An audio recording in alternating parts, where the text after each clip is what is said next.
folks, certainly feels like spring. We're stocked up and ready to go. All of your favorite herbs that you've come to know. Branched into vegetables, got quite a lot more hot peppers, close to 40 varieties that are on the bench now. Got the beginnings of tomatoes, and that range will ever increase also. But then we've expanded quite a bit more into berries. We've got blueberries, blackberries, raspberries. We've got containerized ones of all three of those that will grow in containers. And then we've got some strawberries for you as well.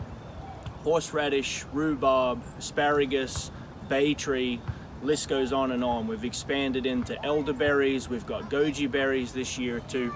All of the flowers that you've come to know us for, and a few new ones for this year as well. So anything for hummingbirds, anything for pollinator plants, we've got you covered, whether it be annuals or perennials, as we've branched into perennial echinaceas and flowers, as well as natives as well. So quite a lot. We've got it all spread out outside. Big greenhouse is up and ready, and that's full as well. We're open Monday through Saturday, 9 to 5. Got all the dirts and containers and everything you need. As always, we look forward to seeing you out at the farm.